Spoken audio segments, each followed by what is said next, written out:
Today I wanted to talk briefly about how to check and see if your vehicle has been repainted by the dealership. So many people don't realize this, but tons and tons of vehicles get damaged in shipment and then they get painted at the dealer and they don't disclose it. So I've already installed PPF on this bedside, and I'm going to overlay some video during the process to show you what it looked like prior to. But before I start, realize that non-factory painted panels, even if they're done quote to standard by body shops or dealers, is not warranted. And the reason is because poor prep work can lead to the paint lifting during installation, down the line, etc. So the number one thing that gave it away to me, and I'll overlay the video, the number one thing that gave it away to me when I was doing my initial inspection on this truck, that it had been repainted was along, especially here,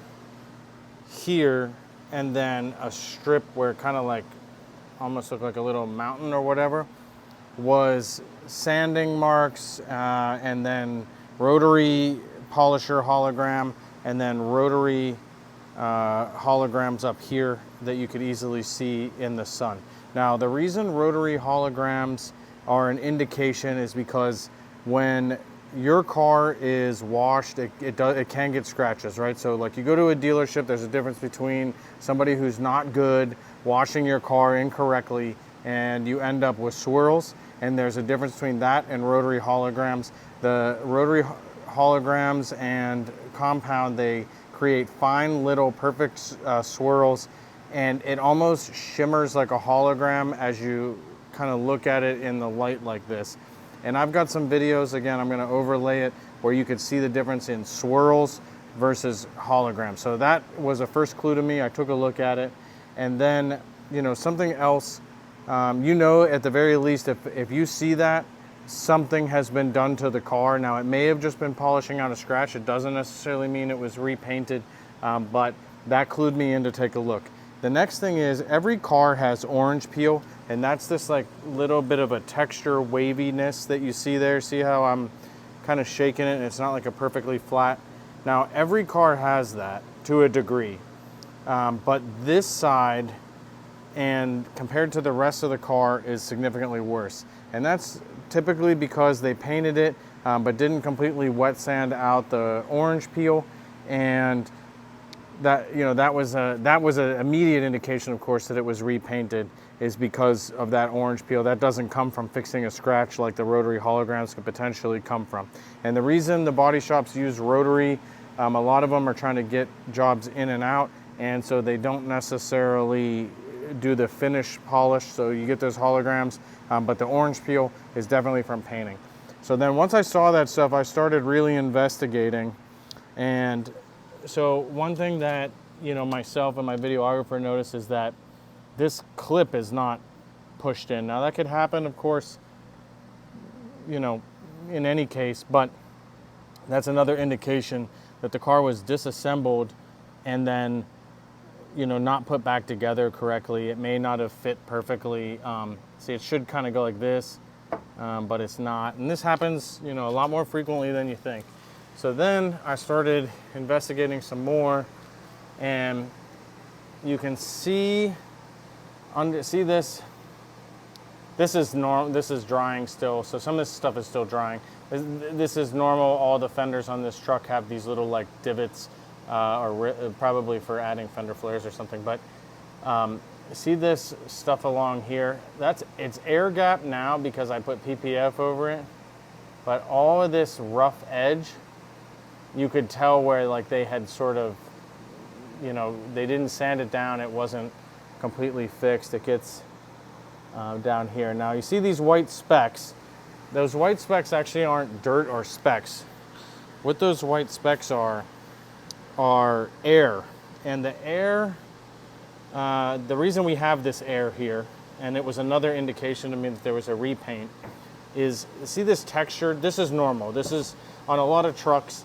You get this. The factory does this on purpose. It helps prevent like rock chips and unsightly appearance. So on both sides, you know, it comes up like this. It's almost like a little splash guard. Now, On the rest of the truck, the PPF laid over perfect. There wasn't these air gaps, which we'll try to push down with a little bit of heat and stuff later. But on this side, they way overdid the texture. And so it was obvious to me that they had completely did different texture. You can see on this side is PPF'd already. There's a little bit of dust on it. This side is PPF. Notice not all the white specks, and you notice the texture is less. So that was obvious to me too. Now the factory makes a lot of mistakes, right? Robots still make mistakes. There's a lot of variables here, but the robot will beat a human 99.9 times out of 100, and so they're fairly consistent with the texture. And this texture here is pretty consistent with the rest of the texture along these rocker panels. Now this may be harder to see on camera, but some of these edges here, see how it's not that glossy? And you probably can't hear it, but it's got like a scratchy. That's because you can't get in here to really do a good job finishing and polishing. And since they didn't remove the whole bedside, because this was probably done, on the spot, this is all scratchy. I don't know if you're gonna be able to tell the difference in gloss. See, this is a natural relief cut here, but see how glossy it is, and then not so much there, it's scratchy. And see if I can get close and get my mic close enough. Hopefully you could hear the mic pick up the scratchiness. And then finally, we could tell, we knew it was a concern. It did the paint started to lift up here due to poor prep, and I kind of had to try to do a temporary fix. And we're gonna hope it stays down. We're gonna hope this client doesn't have any future issues. The client's obviously aware of potential issues we talked about before we even laid the film down. And then the final piece was, I could tell there were some tabs and stuff that were a little wonky and stuff. You could tell that some of the truck had been disassembled. So that's just some of the ways to spot a repainted vehicle at the dealership. And it's important to understand, because if your car's been repainted, there's always a risk, and it's in our waivers, that ClearBra may lift the paint during install, after install, and you might not have a warranty, or you won't have a warranty because it could lift. And that's not the film's fault, that is the body shop's fault for pumping out work with poor prep.